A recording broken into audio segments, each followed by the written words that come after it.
Baik, bismillahirrahmanirrahim. Assalamualaikum warahmatullahi wabarakatuh. Eh, di channel Psycho Eduroom hari ini, saya akan menjelaskan mengenai pengantar psikologi klinis. Ya, jadi psikologi klinis ini merupakan cabang terbesar ya di dalam psikologi, selain dari psikologi pendidikan dan juga psikologi industri organisasi, di mana psikologi klinis ini nantinya juga memiliki beberapa sub bidang yang lain. Nanti kita akan coba lihat satu-satu ya. Nah, sebelum ke sana, adapun hal yang perlu dipahami, saya akan coba jelaskan dulu sebelum kita masuk ke materi. Oke.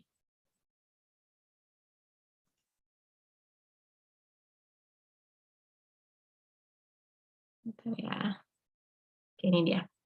Nah, jadi tujuan dari pembelajaran ada 4 di sini untuk materi yang pertama mengenai pengantar psikologi klinis. Yang pertama adalah mengetahui definisi psikologi klinis ya. Jadi nanti kita akan mengetahui apa makna dari psikologi klinis, kemudian juga mengetahui sejarahnya, sejarah-sejarah apa saja yang melatar belakangi munculnya psikologi klinis. Kemudian yang ketiga adalah mengetahui setting, klien, dan juga aktivitas dari psikolog klinis. Ya. Kemudian yang keempat, mengetahui 3 teori utama yang digunakan dalam praktek psikologi klinis. Jadi dalam pembahasan hari ini saya akan mencakup 4 tujuan pembelajaran ini. Nah, yang pertama kita akan lihat dulu apa itu definisi dari psikologi klinis.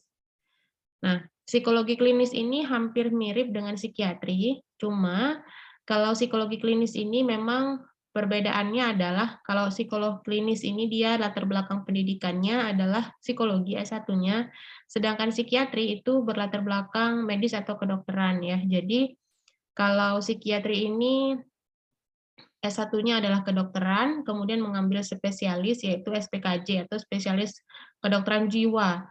Nama lainnya adalah psikiater ya. Sedangkan psikologi klinis ini adalah seorang ahli yang mempunyai latar belakang pendidikan S1-nya psikologi, kemudian melanjutkan magister profesi di bidang klinis. Nah, psikologi klinis ini merupakan ilmu yang menerapkan dan mengaplikasikan psikologi abnormal. Jadi kalau kalian sudah pernah belajar sebelumnya mengenai psikopatologi ya, psikopatologi atau psikologi abnormal yaitu salah satu cabang ilmu psikologi yang mempelajari gangguan-gangguan psikologis ya. Jadi background-nya atau pijakannya itu ada di sana ya. Psikologi klinis itu mengaplikasikan ilmu psikologi abnormal sebagai basic knowledge atau ilmu dasar, di mana psikologi abnormal itu sendiri merupakan lanjutan dari psikologi kepribadian. Jadi kalian sudah belajar kepribadian 1, kepribadian 2, kita tahu berapa teori dalam kepribadian, kemudian apa saja yang bisa menjadi penyebab gangguan-gangguan kepribadian, sehingga nanti itu akan muncul dalam psikologi abnormal, kemudian psikologi abnormal akan menjadi psikologi klinis gitu ya, pijakannya, atau ilmu dasarnya dari psikologi klinis. Jadi jelas ya. Kemudian, nah, kita lihat yang berikutnya, lanjutannya, seperti yang sudah saya sampaikan tadi bahwa psikologi klinis ini punya banyak sekali cabang, antara lain klinis dewasa, klinis anak, klinis sosial, dan juga klinis lansia atau lanjut usia. Ini secara umum ya, secara umum ini pembagiannya. Tapi di Indonesia sendiri, berdasarkan program magister ataupun magister profesi, ini magister sains misalnya ya, ini magister profesi yang nanti akan bergerak psikolog, biasanya yang ada di Indonesia umumnya untuk psikologi klinis itu hanya 2 ya, pembagiannya apakah klinis anak atau klinis dewasa. Jadi pilihannya ada 2. Sedangkan lansia yang tadi itu biasanya sudah include atau sudah termasuk dalam klinis dewasa. Nah itu ya, jadi kalau di Indonesia kan mau melanjutkan setelah selesai S1 misalnya mau lanjutin sekolah lagi S2, apakah itu sains atau misalnya profesi. Nah klinis itu ada 2 ya kalau di Indonesia, kalau kalian mau lanjut klinis yaitu klinis anak atau klinis dewasa. Oke, berikutnya definisi psikologi klinis menurut APA, ya American Psychological Association, mengatakan bahwa psikologis itu adalah ilmu yang mengintegrasikan ilmu pengetahuan, jadi ilmu pengetahuan, teori-teori, dan juga praktek, ya, dalam memahami, memprediksi, dan juga mengurangi maladjustment. Maladjustment ini adalah kesulitan untuk menyesuaikan diri, ya. Jadi ilmu psikologi klinis ini ilmu-ilmu yang menerapkan pengetahuannya, teori-teorinya, dan juga praktek dalam kita memahami kenapa maladjustment atau kesulitan penyesuaian diri pada orang itu bisa terjadi. Kemudian kita bisa memprediksi kalau seperti ini perilakunya nanti ke depannya akan seperti apa.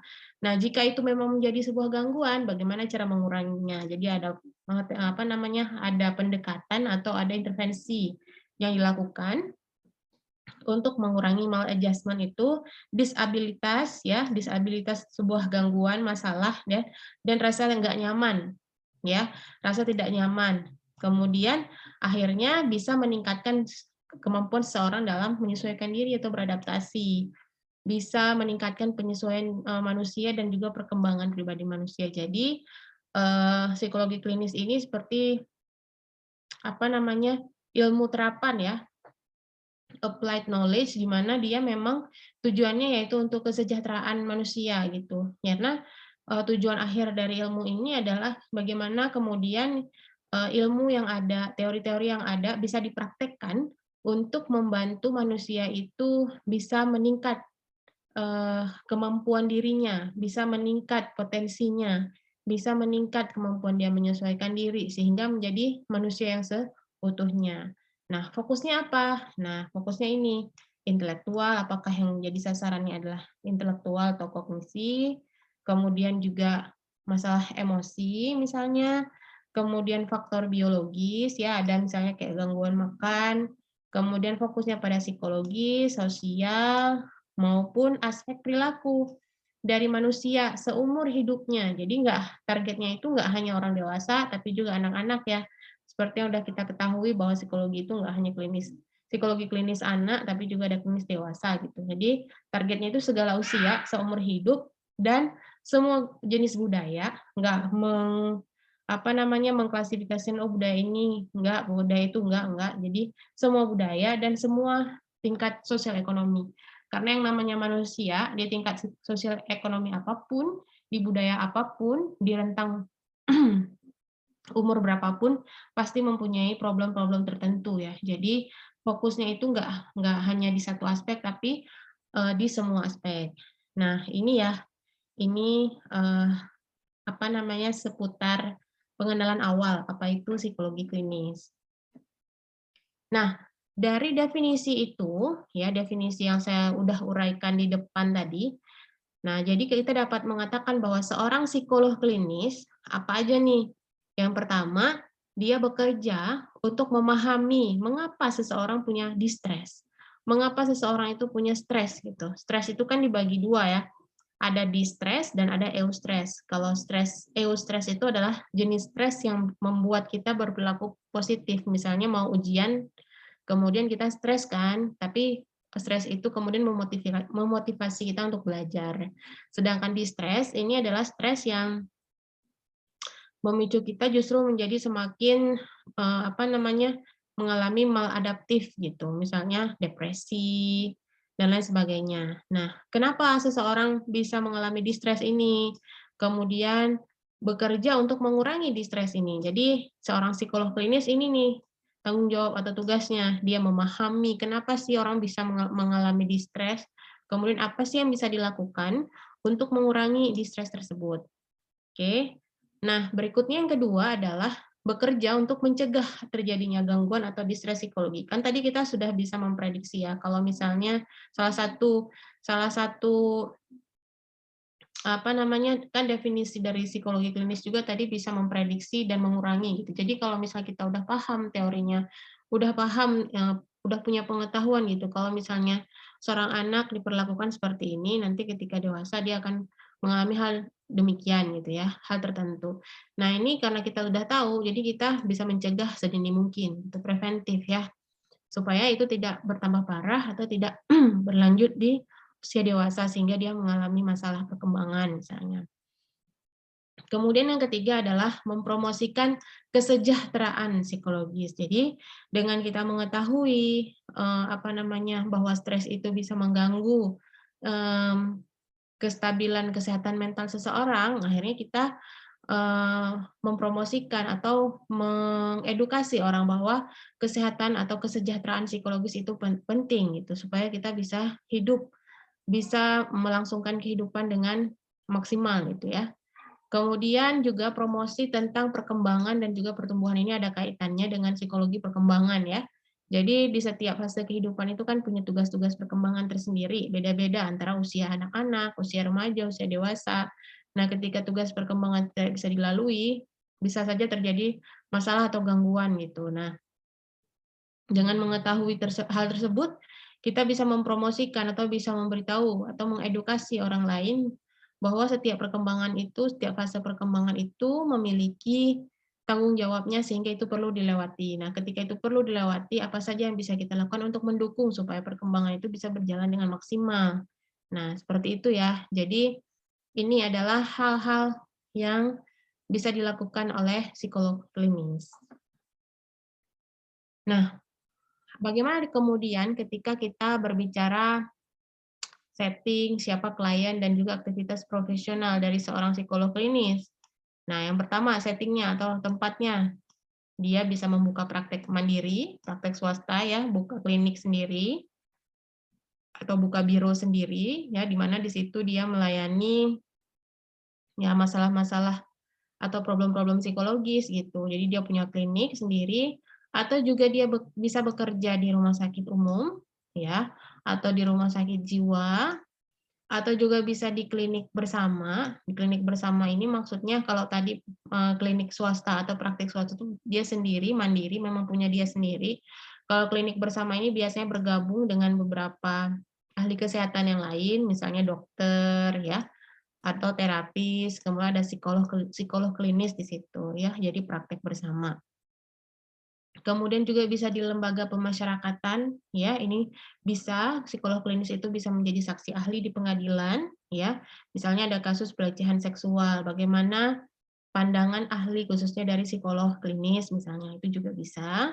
Ini juga di badan pemerintahan, misalnya seperti di Badan Pemberdayaan Perempuan dan lain sebagainya ya. Jadi seorang psikolog klinis itu dia bisa bekerja sebagai seorang tenaga ahli ya di tempat-tempat seperti ini. Nah, kemudian kliennya siapa? Kliennya itu adalah baik dewasa maupun anak ya, yang ada di setiap perkembangan. Jadi setiap masa perkembangan, nggak mesti harus anak-anak, bisa juga dewasa dengan tingkat ekonomi mana saja, nggak mesti harus orang dengan kondisi sosial ekonomi menengah ke atas, bisa juga menengah ke bawah, dengan catatan-catatan sesuai dengan keterampilan. Ya, sesuai dengan keterampilan yang dimiliki oleh si klien gitu ya, keterampilan tertentu misalnya. Kemudian berikutnya aktivitas profesional yang dilakukan, itu biasanya kita dalam melakukan pemeriksaan terhadap klien, kita lakukan assessment ya. Lakukan assessment itu biasa dengan tes psikologi, tergantung dengan gangguan, menggunakan tes apa. Kemudian kita lakukan interview, wawancara, ya.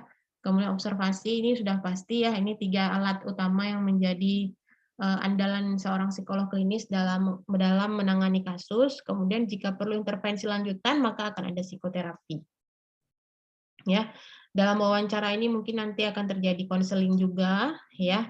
Bisa jadi terapinya bentuk terapi perkawinan dan keluarga jika dibutuhkan, jika masalahnya memang berhubungan dengan keluarga. Kemudian bisa juga merancang program nih, buat program misalnya bagaimana psikoedukasi terkait misalnya pentingnya mencegah pelecehan seksual misalnya ya, program atau program-program yang bisa dibuat, melakukan riset, penelitian ini juga bisa.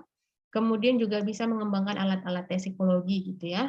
Jadi nggak hanya aktivitasnya sebagai seorang kalau bisa kita bilang nggak hanya settingan antara klien dengan psikolog gitu ya. Kalau assessment, tes wawancara observasi, psikoterapi, konseling terapi, ini mungkin hubungannya langsung klien dan klien dan juga psikolog, tapi juga bisa berhubungan dengan hal-hal lain ya, kayak merancang program tadi, kemudian riset, melakukan penelitian, kemudian membuat publikasi ilmiah, sehingga mengembangkan alat tes yang kemudian bisa bermanfaat untuk melakukan tes-tes psikologi.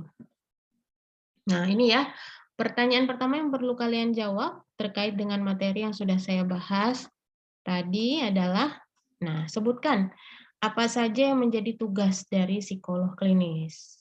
Oke, silahkan dijawab di kertas, ya, tulis tangan, silahkan dijawab. Oke. Ya, ini sudah saya jelaskan tadi ya. Oke. Kita lanjut. Nah, sekarang kita lihat sejarah. Sejarah dari psikologi klinis. Ya, ada 5 periode ya untuk sejarah dari psikologi klinis ini sendiri. Kita lihat satu persatu. Nah, periode pertama. Nah, psikologi baru dikenal sebagai ilmu pengetahuan ternyata baru di abad 19. Ya, jadi dulu belum dikenal sebagai bagian dari ilmu pengetahuan. Kalau kalian bisa lihat bagaimana sejarah psikologi abnormal dulu ya, yang mulai dari orang nggak percaya bahwa apa namanya, gangguan psikologis itu ada, percaya akan sihir dan lain sebagainya. Jadi dulu itu zaman-zaman abad ke-8 ya, itu belum belum belum dipercaya bahwa psikologi itu adalah ilmu pengetahuan. Jadi baru dianggap pengetahuan itu baru abad 19, baru-baru aja ya. Nah, ini ada pendirian laboratorium pertama di Leipzig di Jerman pada tahun 1879. Ini William Wundt ya. Dia mendirikan laboratorium bahwa psikologi ini bisa loh diteliti. Nah, kemudian ada pengukuran dan statistik karakteristik manusia oleh Francis Galton di Inggris. Mungkin ini kalian pernah dengar ya, ini kalau di biologi dulu ada persilangan antara apa namanya, kacang polong ya, yang keriput sama yang ini bulat gitu, kalau disilangkan akan menjadi kacang polong jenis yang berbeda. Nah, di sini Galton mengambil kesimpulan bahwa manusia pun akan memiliki karakteristik yang sama, terjadi persilangan antara satu individu dengan individu yang lain ya. Itu karakteristik genetik manusia. Nah, dari sini kemudian dipahami bahwa manusia itu mewariskan cetak biru dari kedua orang tuanya. Nah, kemudian Freud juga ya, ini masa yang sama di periode 1, dia membuka praktek di Wina dan menerbitkan buku yang berjudul The Interpretation of Dreams ya. Jadi ini pertama sekali nih Freud dengan teori psikoanalisanya, kemudian dia seorang dokter ya. Freud ini dokter psikiater dia, dan dia melakukan praktek pada pasien-pasiennya, kemudian dia melakukan teknik terapi psikoanalisa, kemudian dia menggunakan mimpi sebagai salah satu analisis terhadap problem psikologis, hingga kemudian dia melahirkan buku yang judulnya The Interpretation of Dreams, bahwa dia menyatakan bahwa mimpi itu adalah bentuk keinginan-keinginan yang ingin dilakukan seseorang tapi tidak mungkin dilakukan dalam kehidupan yang nyata, sehingga ditekan atau direpress dalam mimpi gitu. Nah, kemudian Lightmer-Whitmer dia menggunakan istilah psikologi klinis untuk pertama kalinya. Dulu masih psikologi, kemudian ada istilah psikologi klinis, ini dicetuskan oleh Lightmer, Whitmer pertama kali gitu ya. Kemudian di abad 20 menjelang abad 20 merupakan periode reformasi yang menggairahkan bagi ide, rencana dan alat-alat baru di bidang psikologi. Jadi sudah mulai ada alat-alat tes ya untuk mengukur kepribadian, untuk mengukur intelijensi gitu. Jadi psikologi ini mulai diperhitungkan keberadaannya, yang dulu dianggap nggak ada, kemudian ada, dianggap sebagai sebuah ilmu yang ilmiah, bisa dipertanggungjawabkan, bisa diteliti di dalam laboratorium, kemudian juga muncul adanya alat-alat untuk mengukur kepribadian seseorang ya, ini di abad 20. Kemudian di tahun 1900 sampai 1920 banyak alat-alat tes baru ya. Ini tes biasanya digunakan dalam militer memang, terutama tes Army Alpha ini ya untuk merekrut tenaga-tenaga militer di Amerika. Kemudian ada tes Binet. Ini tes Binet adalah tes intelijensi untuk anak-anaknya. Jadi udah mulai berkembang nih alat tes, sudah mulai progresif ya, udah mulai nampak satu-satu. Ini sejarah awalnya ya. mulai ada laboratorium untuk penelitian, udah ada alat tes, kemudian juga udah ada apa namanya cara yang dilakukan untuk menginterpretasi perilaku seseorang dari Sigmund Freud ini ya, dari the interpretation of dream, bahwa mimpi itu punya pengaruh terhadap perilaku seseorang. Nah, periode berikutnya ini adalah periode 2 ya, di atas tahun 1920 berarti. Nah, ini terjadi Perang Dunia ya di tahun 1930-an, 1920 ke atas ini kan masih Perang Dunia. Nah, masa antara Perang Dunia menumbuhkan kemajuan ternyata dalam bidang psikologi dan perkembangan pada standar layanan.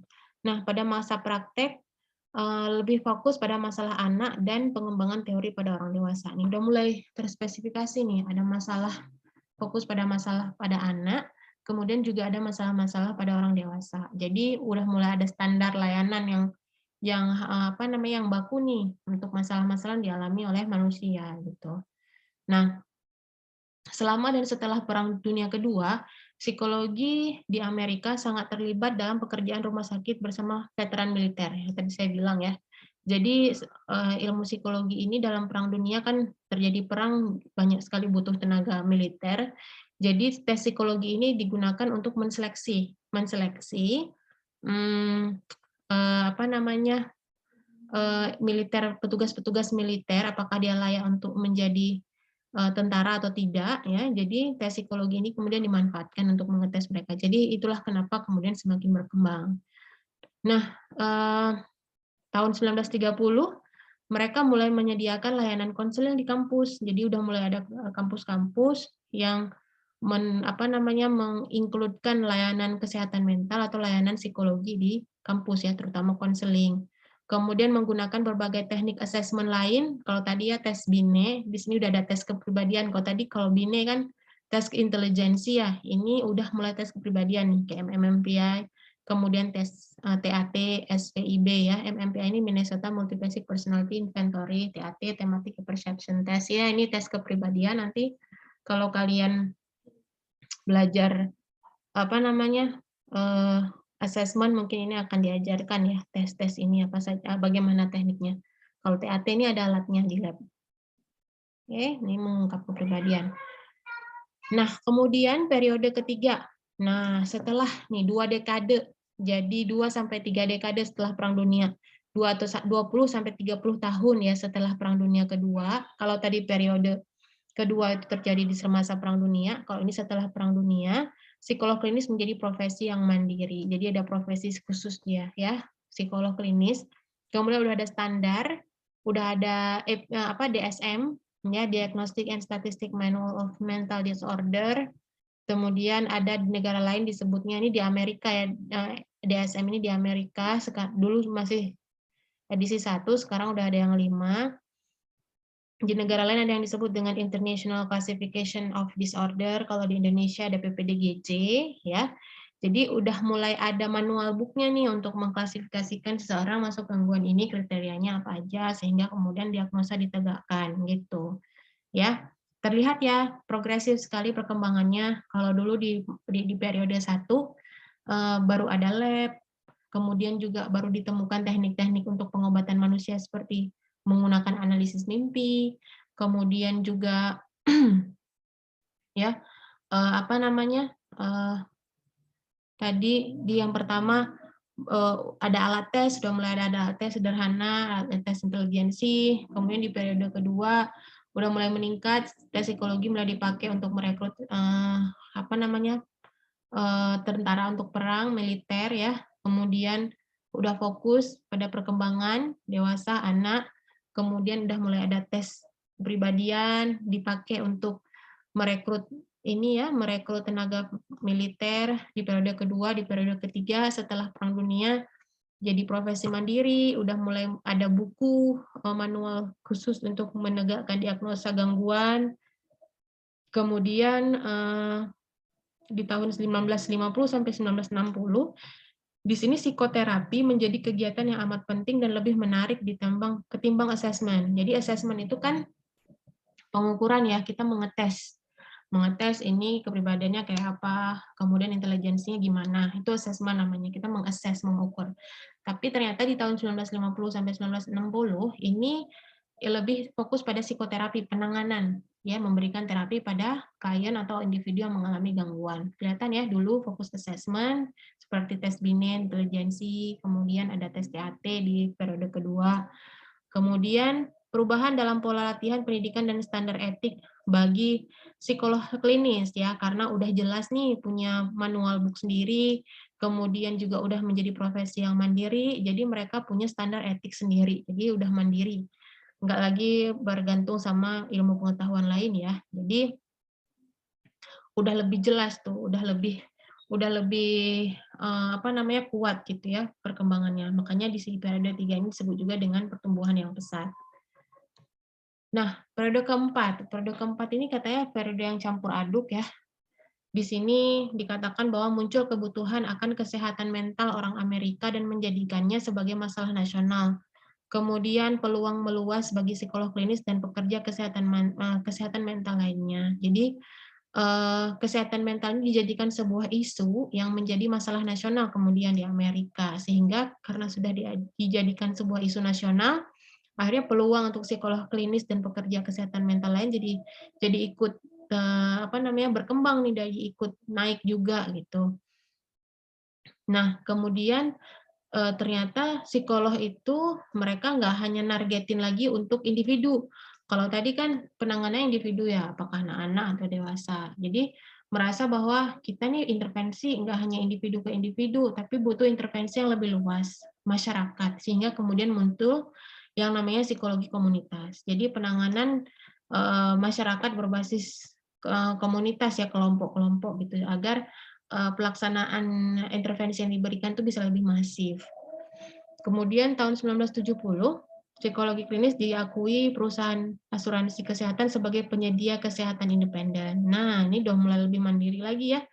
Jadi nggak hanya diakui sebagai salah satu profesi mandiri kalau di periode ketiga, tapi di periode keempat ini apa namanya, dianggap bahwa sah nih, bahwa dalam pelayanan perusahaan asuransi nggak hanya kesehatan fisik, tapi juga ada pelayanan psikologis atau kesehatan mental. Kemudian perubahan dalam jalur dan gelar pendidikan psikologi klinis karena semakin marak, semakin dibutuhkan, jadi udah ada pendidikan khusus, tidak hanya lagi dari kedokteran, tapi juga emang udah latar belakangnya juga dari psikologi gitu. Jadi jalur dan gelar pendidikannya udah semakin jelas gitu ya, nggak beriris, nggak apa tumpang tindih dengan bidang ilmu yang lain. Nah, ini periode kelima ya sampai sekarang nih yang mutakhir dan masa depan. Jadi udah mulai lintas disiplin ya. Jadi psikologi klinis walaupun mereka punya latar belakang psikologi ya, kemudian mengambil profesi, mereka juga bekerja berdampingan dengan ilmu yang lain seperti kedokteran ya contohnya. Atau juga sosiologi misalnya ya, kedokteran bisa kayak biopsikologi atau neuroscience kognitif gitu ya. Jadi kerjanya udah multidisiplin, nggak hanya lagi dari satu sudut pandang, tapi juga ada keilmuan lain yang ikut berinteraksi. Nah, ini ya teori dan riset terus berkembang pesat, ada neuroimaging yang saya bilang tadi, penelitian yang memetakan karakteristik genetik manusia, Human Genetic Project, kayak penelitian kayak di apa namanya periode 1 ada yang Francis Galton, dia meneliti tentang kacang polong tadi ya untuk melihat genetik manusia. Nah, ini dilakukan juga udah mulai kelihatan lagi, tapi lebih spesifik ya, melihat bahwa genetik manusia itu berpengaruh ternyata dan bagaimana proses penurunan sifat itu dari masa ke masa.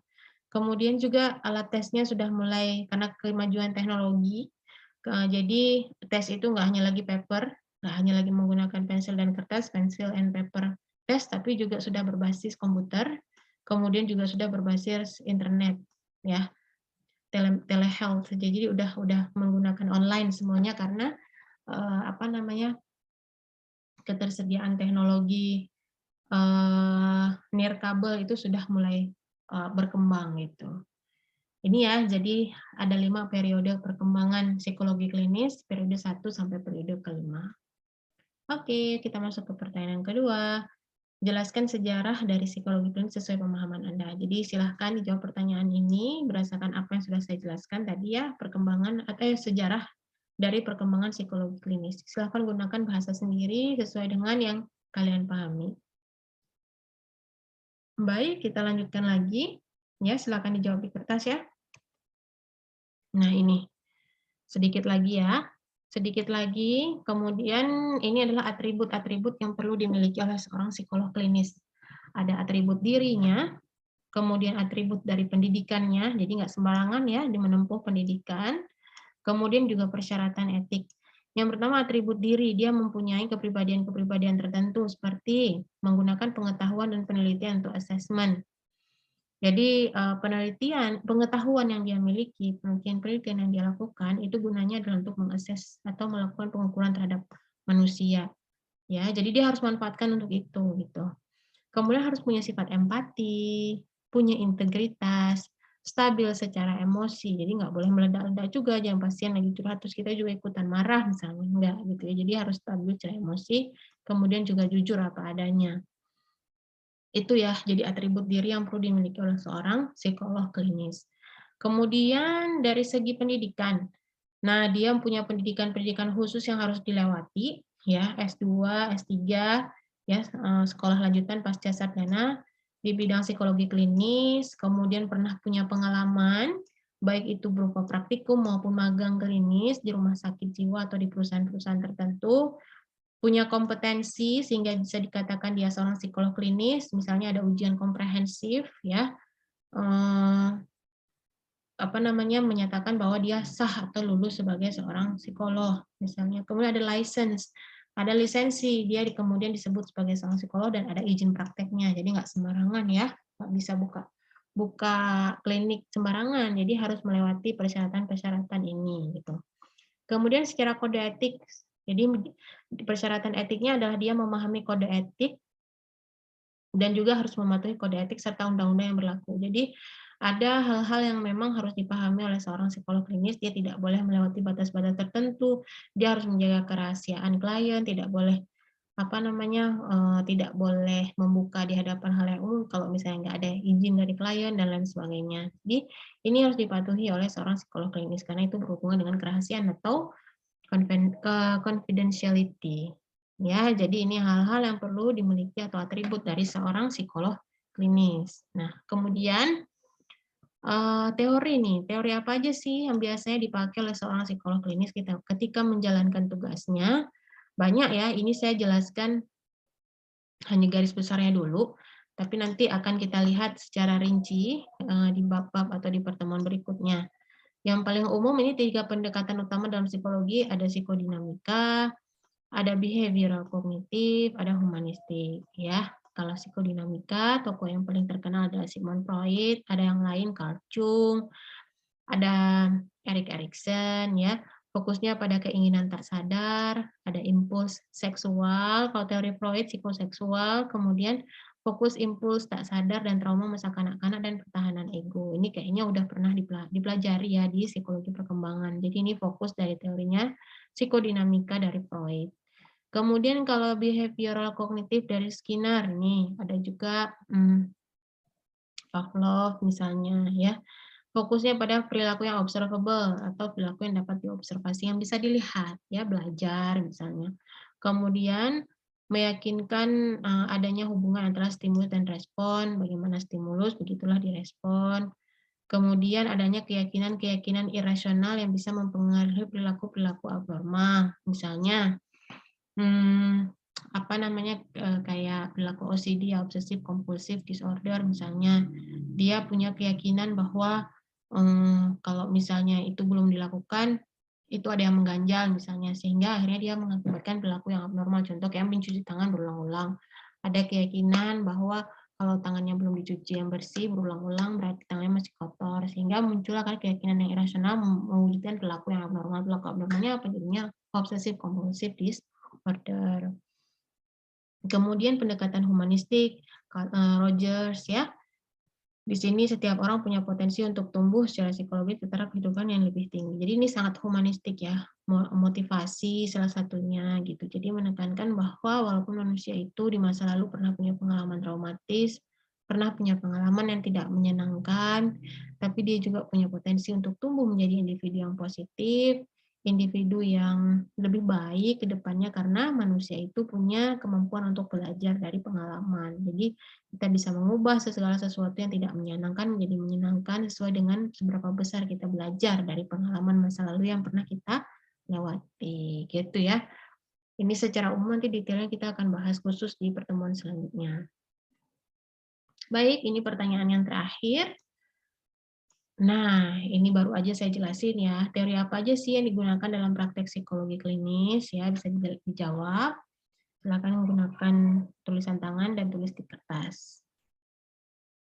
Oke, terima kasih untuk perhatiannya hari ini. Mudah-mudahan bermanfaat ya untuk pengantar awal dari psikologi klinis. Saya tutup untuk pertemuan hari ini. Bertemu lagi dengan saya nanti di pertemuan berikutnya. Wassalamualaikum warahmatullahi wabarakatuh.